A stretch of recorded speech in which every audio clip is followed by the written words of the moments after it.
The top of Rocacorba. Welcome to the GCN show.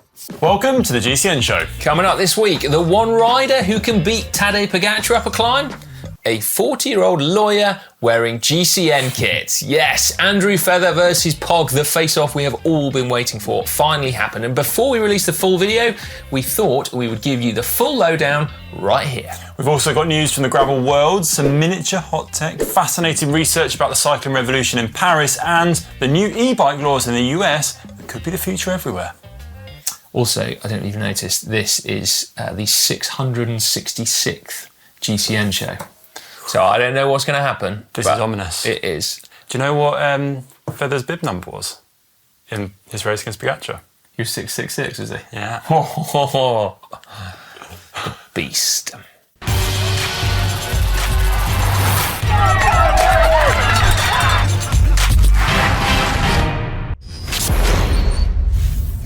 This week in the world of cycling, we learnt that the UCI has no jurisdiction in Belgium, it would seem, after the US component brand SRAM won their case at the Belgian Competition Authority. Yeah, I have no idea how a Belgian court can tell a Swiss-based International Cycling Federation what they can or can't do in a race in China. However, the upshot is SRAM won, and so their sponsored teams and riders will still be allowed to use their 10-teeth sprockets. I'm sure they'll be very pleased. I'm sure, yeah. Ollie and Alex will dive in a little more in the tech show on Thursday. Yeah, now we also learnt, sadly, that Daniel Lloyd is not a gravel world champion after he headed to Limburg this weekend to take on the World Championships. He did, however, finish, and we think he might be the first rider to finish off 2 hours a week of training. A world champion of sorts then?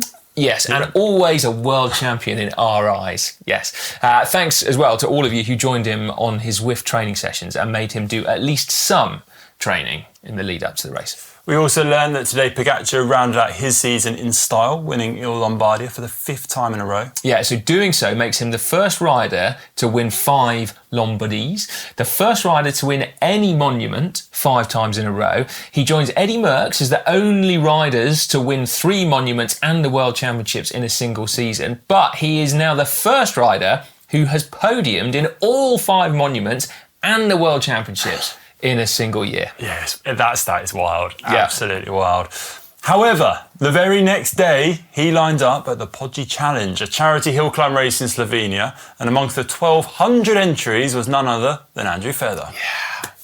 We will have a video on this coming very soon. It's the race we've all been waiting for, frankly, isn't it? We can't not give you a little bit of news about it now, though.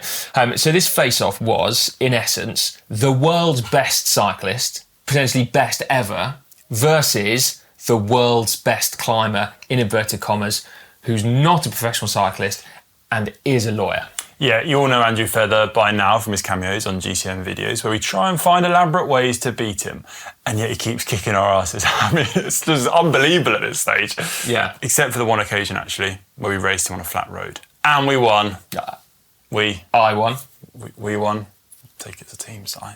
If you win as a team, lose as a team. I mean, yeah, all right, I won, but still.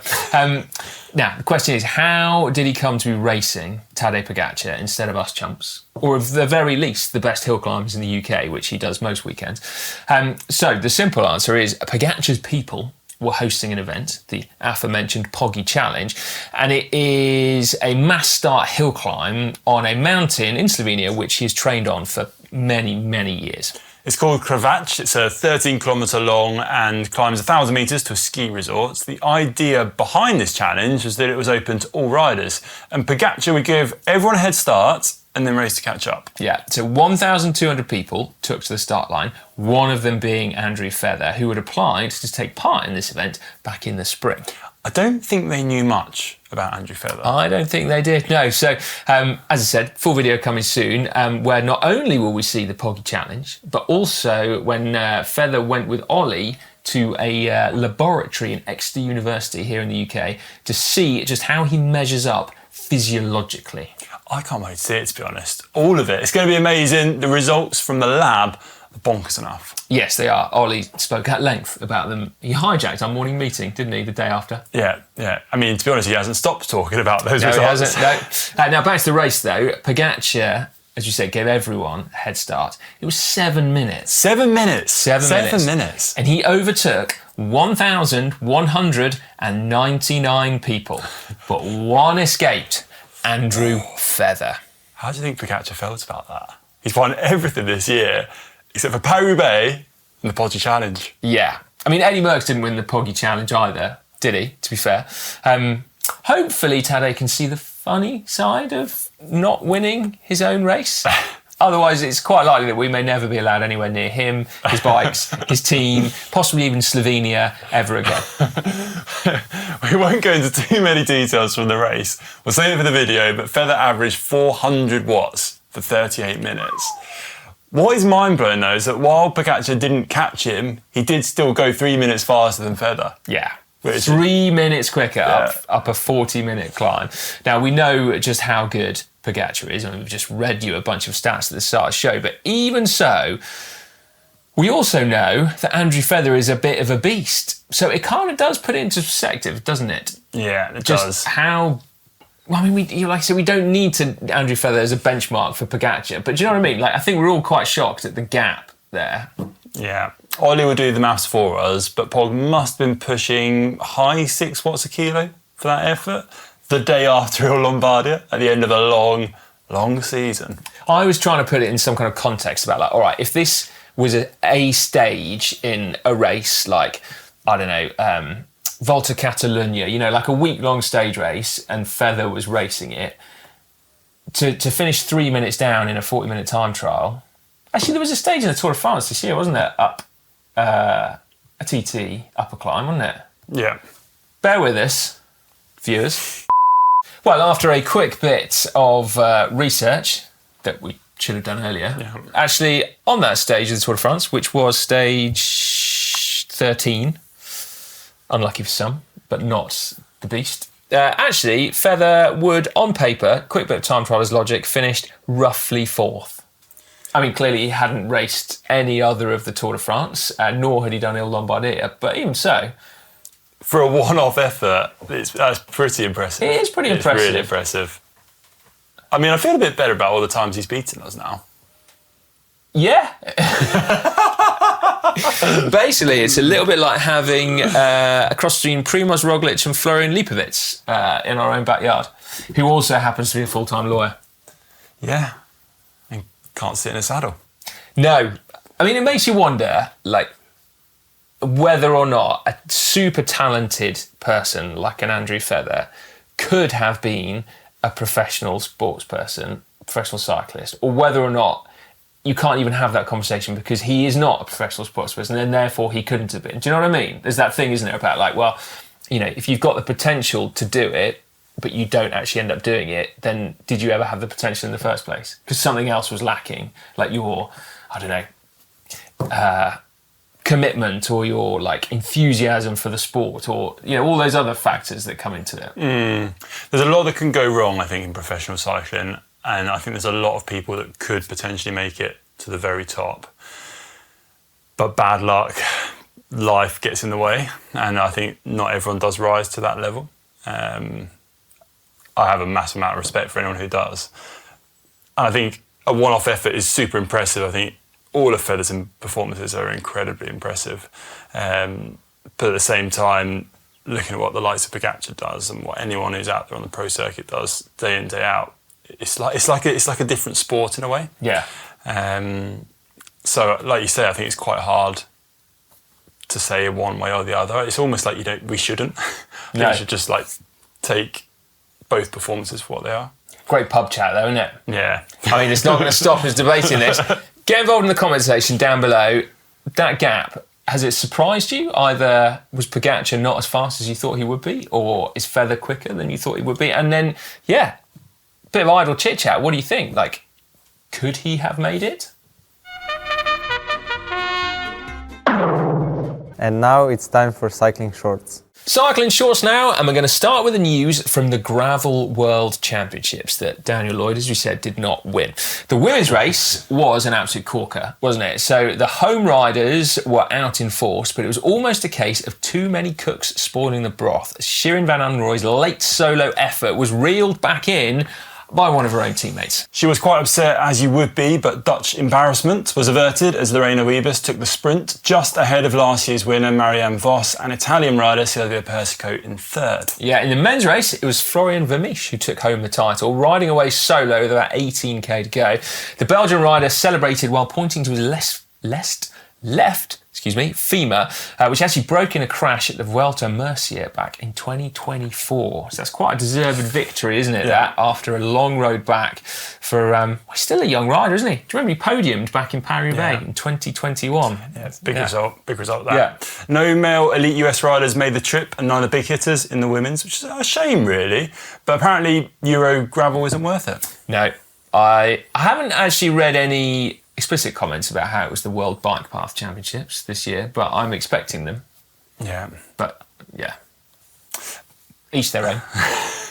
Right, a bit of tech news now. Here is a new bike that I didn't know I needed until I saw it. It is a Pashley Skyline, which is a mini velo. Have a look at that. That's what all my bikes look like. I mean, a little bit, yes. I'll be honest, I don't really see the point of a mini velo in that it's not an actual space saver like a folding bike, but with 20-inch wheels, it's clearly going to be a little bit more compact. Plus, I'm told they are super nippy and agile. And this one, made by Pashley, is handmade in the UK. So there you go. You don't have to get the knobbly tired version. There's a gravel and road bike too. There you go. Now, while we're on urban cycling, kind of, here is a cool new study published in the journal Cycling and Micromobility Research. What's that? What? That actually sounds like a journal we genuinely might like. Yeah, it does. It's a real thing, that journal. And it's definitely one of my favourites, Connor. The study looks into the rise of cycling in Paris over a 5-year period, so from 2018 to 2023. There was an increase in that period of 240%, no less, but it focuses instead on how that increase has come about. It's really cool, actually. They've drilled into all the factors that influence uptake of bikes using dependence-aware sensitivity analysis techniques. Well, that sounds interesting. Can you explain? I don't know what that means. You wrote it. To be fair, I couldn't work it out either. I didn't have too much time to invest in deciphering this scientific research. But dependence-aware sensitivity analysis techniques. Yeah, basically, instead of just looking objectively at all these things, going like, I reckon that's the most important. There was actually a scientific way to find out what the most important factor was in getting more people on bikes. So you mean they're sensitive to being aware of the dependence of analysis techniques? Pretty much, yeah. You nailed it. Anyway, number one will probably not come as a surprise. Let me guess. Improved cycling infrastructure. Kind of, yeah. Yes. Length of bike paths first. Number of public hire bike docking stations second. Secure bike racks third. And then fuel price comes in at fourth. Fuel price in fourth. There we go. But yeah, length of bike paths. If you want to get more people on bikes, build more bike paths. I mean, we know that to be true. But there we go, some scientific research to prove it. Now, elsewhere in the world of cycling advocacy, battles, frankly, are being fought when it comes to e-bikes and e-motorbikes, the danger caused by the latter at the expense of the former. Yeah, depending on where you are in the world, you might be witnessing different things on the streets, but basically, illegal electric motorbikes being confused or mixed with e-bikes is causing real problems. Yeah, now, fortunately, a new law is being introduced in Connecticut this autumn. Technically, if it's in Connecticut, it'll be this fall. Fall. True. Yeah. Kudos Fall. for picking up on that, Connor. Now, we won't go into detail in it, but in essence, the new law makes a clear distinction between an e-bike and an electric motorbike. The latter, which in Connecticut will now require a driver's license if it's over 750 watts. And then the really big full-power e-motorbikes are going to be treated, as they should, as full motorbikes. It's legislation that we desperately need in a lot of places, to be honest, and I really hope it kind of catches on. I do too, yeah. Those are discussions that need to be had in the halls of power, basically everywhere, don't they? Right, now a bit of mountain bike news now. Bear with us. The cross-country World Cup Series wrapped at the weekend in Mountain and in Quebec. I thought you'd be interested because there's quite a few firsts there. So Sammy Maxwell became the first ever New Zealand rider to win an overall title in the women's competition, although she lost out on the day to the Canyon rider Jenny Risford, who won with the biggest margin of victory in the modern era. a quite bonkers 3 minutes and 30 seconds. Wow. In a sport that's normally decided by seconds, that's unheard of. Yeah, and in the men's, US rider Chris Blevins became the first US male rider to win the overall for 34 years. The rider to do that, last pop quiz, John Tomac, of course. John Tomac. I remember when Tomac did that, would you believe? Did I say his name wrong? You did, yeah. It's Tomac. Tomac. That's what I said. You said Tomac. Tomac. And in the men's, US rider Chris Blevins became the first US male rider to win the overall for 34 years. The rider to last do that... oh, no. I'm not going to be able to say that. Oh, I'm sweating. After that little pronunciation debacle, UK rider Charlie Aldridge took his first World Cup win as well. So congratulations to him. Yeah, if you are into your mountain bike racing, GMBN have a great video from the weekend where they look at the evolution of racing. They do indeed, yeah. Now, if you're wondering why you should care about mountain biking, I mean, maybe you shouldn't. That's absolutely fine. But there is quite a nuanced line between gravel and dirt, as showcased very well by Swedish bike tinkerer extraordinaire Dangerholm, aka Gustav Gullholm. Yeah, he has created two utterly bonkers gravel bikes based on Scott Spark and Scott Scale mountain bikes. Yeah, have a look at that. An Aero Scott Scale mountain bike with drop bars. Vomit-inducing, or is it the future? I think this is really cool, actually. I like it. I mean, like, it's fine, as in, if people want to ride that stuff, that's okay. It's not for me. Nah, I don't understand why drop handlebars are so much better than flat handlebars. Just put flat handlebars on and have more fun. It's like a Tron bike in real life.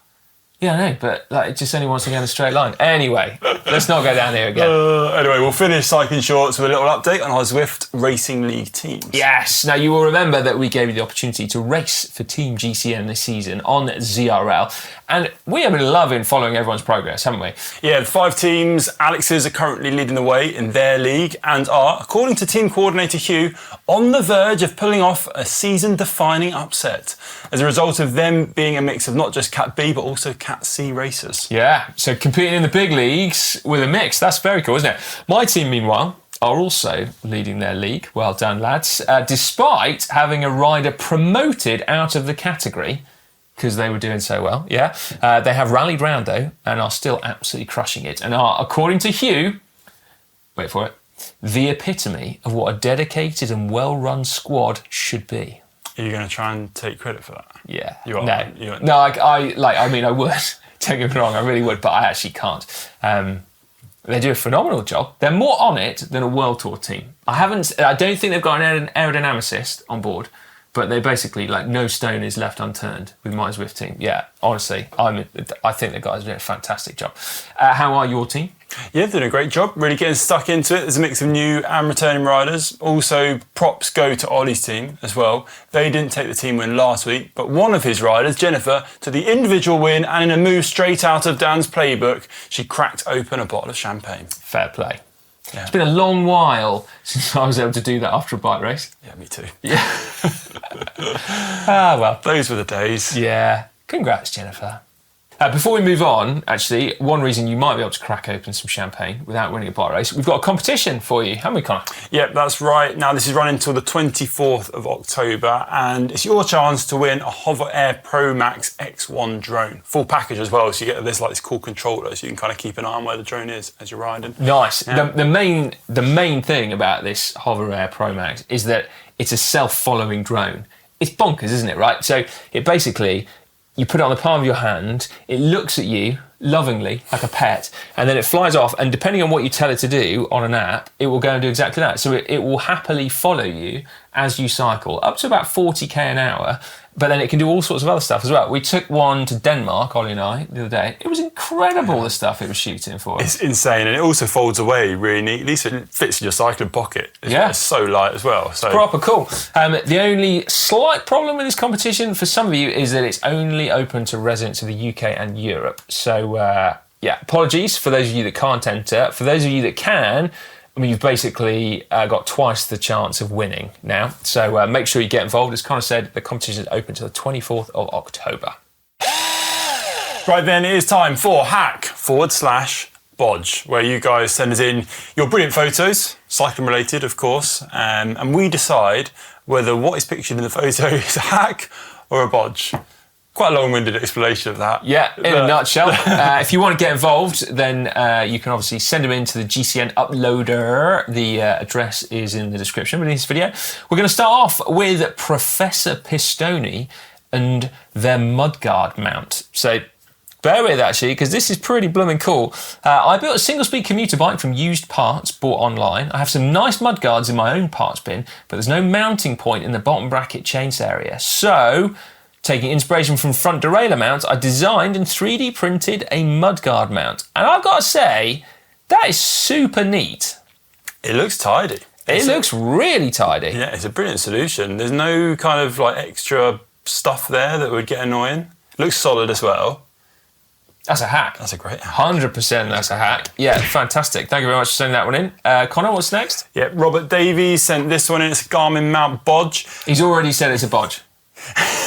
Oh dear. I haven't even read the description. I'm looking at the photo and I'm thinking this is Bodge straight away. I'm sorry, Robert. I forgot my Garmin mount for a bike I keep in a remote part of Italy. There are no shops, so I improvised with a plumber's tape reel and some old twine, and it works well. It did not work well, Robert. It did absolutely not. So for those of you that are listening to the GCN show as a podcast, so here we have a Garmin sat on top of a white reel, like, you know, the kind of thing that you wind twine or cotton around.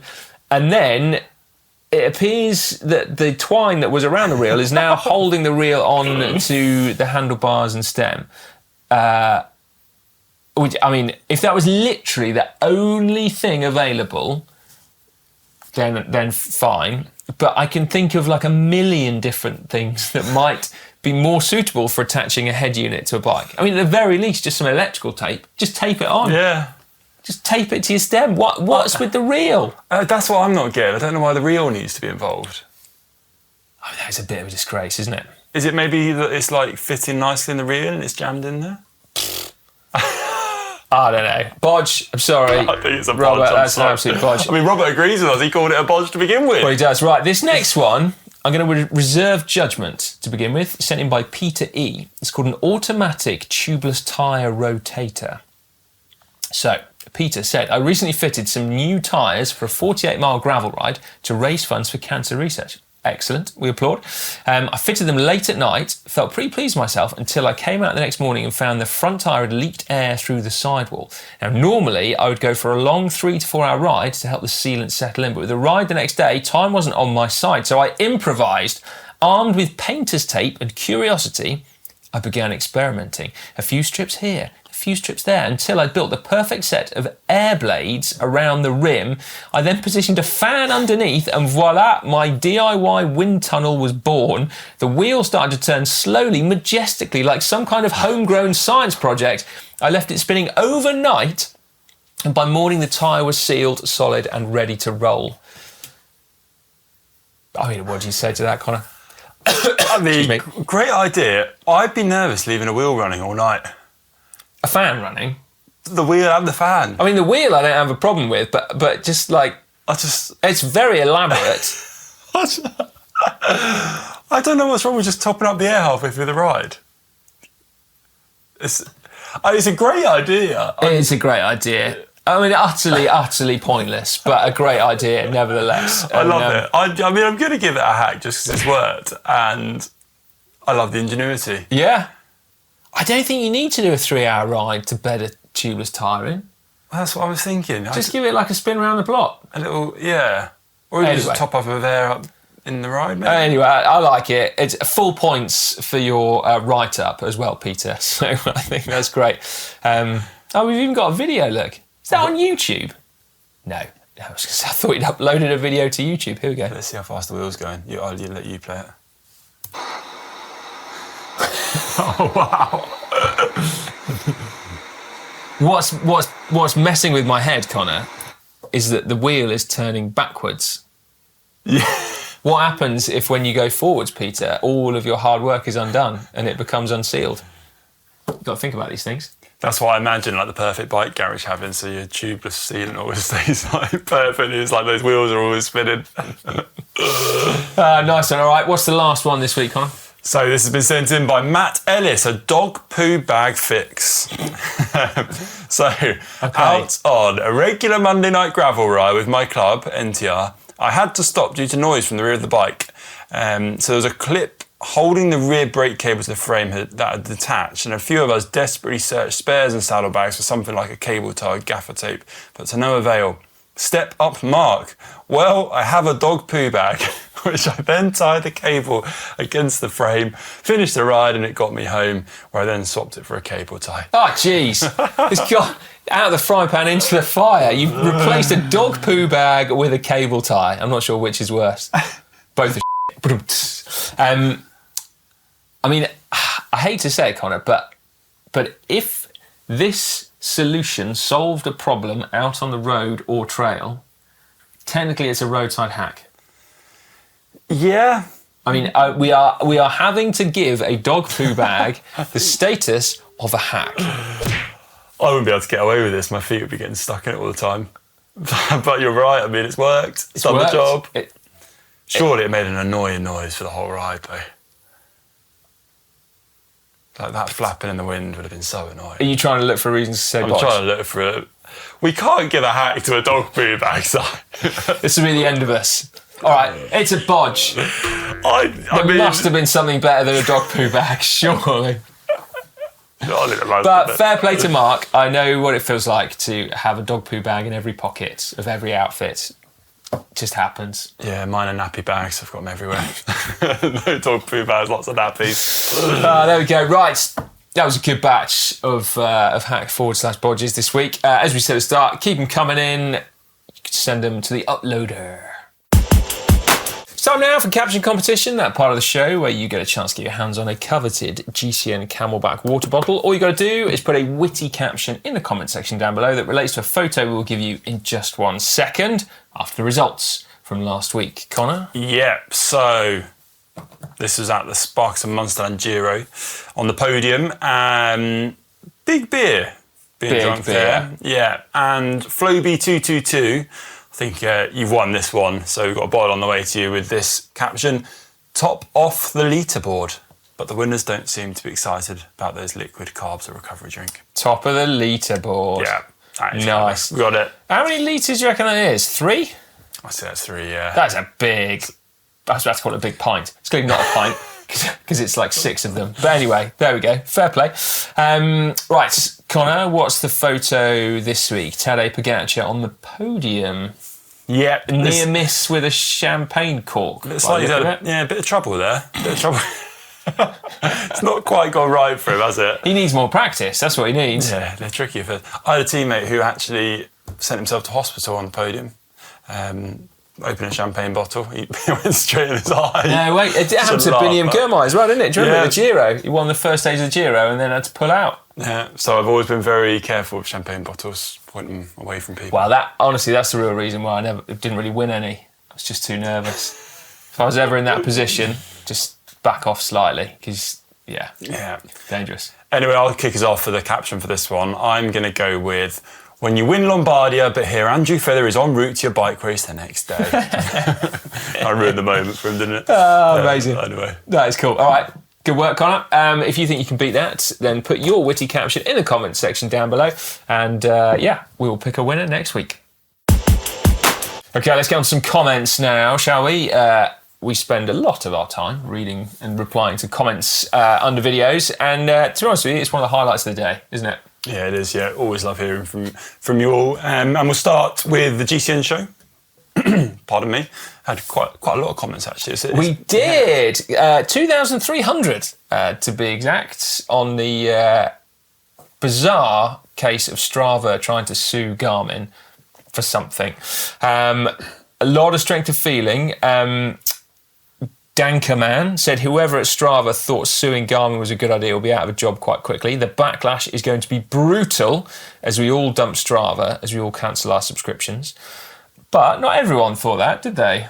No, there was some people on the other side. So Jorge Timeo 5780 said, I started using Strava many years ago. It's always been what I wanted. No excessive amount of data and equipment to record a lifetime of cycling, and I hope they survive this stupidity. Yeah, I did have a chuckle at Darren Mansell, who said, with the Strava thing, how will I ever get along without athlete intelligence telling me, good ride around Dodford when you weren't feeling your best, keeping your effort in range. After I name my activity, ride around Dodford, not feeling great. I think we all have a bit of experience with athlete intelligence, summarising our rides. Yeah. But anyway, nevertheless, I've got another one I suddenly remembered. That made me chuckle, and I screenshotted it and sent it to Dan. So we discussed briefly how Dan Strava's his dog walks, basically. There's a man who's going to have a dog poo bag. Here we go. So this was sent in by Big Island Boy. There is nothing, block capitals, more annoying, capitals, on Strava than when you follow one of your mates or a famous athlete or a presenter and get their moronic daily dog walks in your feed. Hey, dimwits, do you not know how to change your Strava settings so that every time you take a crap, it doesn't show up on Strava? Simply change your settings so that all of your activities are private, then only make public the ones that people actually will give a crap about. Longer training rides, races, etc. If not, you're just being a jerk off and a narcissist. Oh, I love it. Like I said, I sent that straight to Dan. He liked it as well. You appreciate it. And he hasn't uploaded a dog walk since. That made me chuckle, that did. Right, anyway, yes, so a lot of that wasn't there under the show last week. A lot of good comments under the bike log video. You pulled out some interesting ones. Yeah, so Hosho Legacy sent this one in. So part of my job is removing abandoned and illegally parked bikes from our city. We bring angle grinders. In my experience, the most awkward ones to remove, and therefore perhaps the least likely to be stolen, are ones where the lock is small and in a tight spot. It can be difficult to get a grinder in between the seats and a down tube, for example, especially if the disc is half worn down. A bike thief does not want to grind through your frame and your rims because that kind of damage makes the bike much more difficult to resell. As for us, we legally can't damage a bike in case you want to come and collect from it at the depot, and we'll give you 3 months to do that before we scrap the bike. There you go. That's super interesting, isn't it? Valuable insight. Slightly sobering there. This one's from Hammett. A friend of mine once left his bike locked outside the Guildhall in the middle of Cambridge, city here in the UK. He then lost the keys to his D-lock. He came back the next day with an angle grinder to get his bike. He had the receipt for the bike with him. It was right under CCTV cameras. The town was packed. No one said a word. Sparks everywhere. And then off he went on his bike. Yeah. Okay. And then I screenshot another couple, just that I'd completely forgotten about. Yuxian 20, I put thermite in the seat tube and have it set to detonate whenever it hears loud noises. I've lost 4 bikes and 3 sets of lycra shorts to construction zones. I'll figure it out one of these days. And then Red Sandokan said, I live in Naples, Italy, where they would steal your grandmother if she wasn't tied down. Now that I thought was very interesting because it implies that you have to tie your grandmother down so she doesn't get stolen. So anyway, I think something might have got lost in translation there. Yeah. But I hope that you're not tying your grandmother down if you live in Naples. I think good luck to anyone who tries to steal a grandmother. Good luck to you. True that. True. There was loads of comments under the video where we put weight on Andrew Feather, trying to make him weigh the same as some of the superhumans out there. I've got to say, it was really impressive actually seeing him do this on the day. I genuinely didn't think he was going to get a metre on his bike, let alone up the whole thing. Do you know what wasn't impressive about that video? What's that? You and Alex. I couldn't ride a bike. I mean, full disclosure, I would have been there, but I wasn't very well that day, so I had to pull a sickie. But so I can't really say anything. But you certainly didn't look like you were. It was hard. My legs didn't find it hard. It was my core and my back, and I just couldn't. Literally, that's climbing it steep.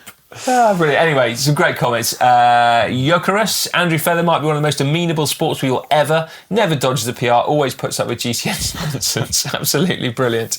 And a lot of people as well talking about how they were really glad to see how crap we were, basically. When riding at a heavier weight. Jolly Giant said, finally some content to show what normal 2 metre tall, 100 kilo riders have to deal with when climbing. Oh, and someone called him Andrew Stone now, which I liked. Yeah, I thought that was cool as well. I mean, going back to that first comment, I do have a lot of respect for Andrew when he turns up. We tell him what he's going to do. And it's just, yeah, let's give it a go. Amazing. Yeah. And then lastly, this is a lot of comments this week, but it's been a good one. Underneath the hill climb battle between you and Ollie and Dan. Yeah, some brilliant comments under this one. Houdini said, "Does a hill climb with a bike light and empty Who does a hill climb with a bike light and empty bottle cages? Come on, GCN, get into the true spirit of hill climbs." I mean, you're lucky that Connor took his handlebar bag off and mud guards. I'm saving it. I'm going to go the full hog. We've got another one coming very soon. The big one, yeah. And then Matthew Simon, thank you for this. I hope Si's okay and that the gymnastics is not a ruse to hide him having a tough time with something. So no, I can assure you that that's not what gymnastics is about. A few more gymnastics comments as well. Rich Crompton said, "Great video, fantastic camaraderie. When is Si's star jump and forward roll video coming out though?" I mean, I'm pretty much nailed the forward rolls now. It's the cartwheels that I'm struggling with a little bit at the minute. You know those ones where you feel like you're doing a really good job, and then someone shows a video of you, and you're like, oh, that's not quite what I had in my mind. Gymnastics was not my strong point. No. Never has been my strong point. No. There was also a really thoughtful comment from Declan Gaming, who said, "I love the banter between all the presenters. I know they're tongue-in-cheek when we're having a thing at Sci, but please add in something about the importance of a dad being at their children's event," which I agree is very, very important. We're finally overcoming the generation of fathers having little involvement. I think it's important to praise Sci being part of his kids' lives. Thank you, Declan. It's the next comment. It's a beautiful comment. I totally agree with you, Declan. It's the next comment which just made me chuckle so much when I read it. It's not his kids, he's doing gymnastics for himself. What's so funny about that, Connor? We can all start a new sport or hobby in our 40s. Just picture you doing cartwheels.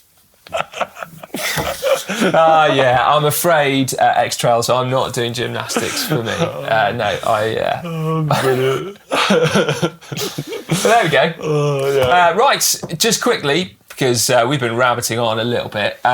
3 videos for you on GCN this week that you need to check out. Connor is doing the 4 hardest training sessions on Rouvy. How's it going, mate? I'm 2 down. They're pretty tough. I've got a brutal one coming up tomorrow. Which one is it? So it's one that you're not able to. If you're doing well if you can complete it, basically. So we'll see how well I'm doing. But yeah, it's a lot of just that high intensity stuff.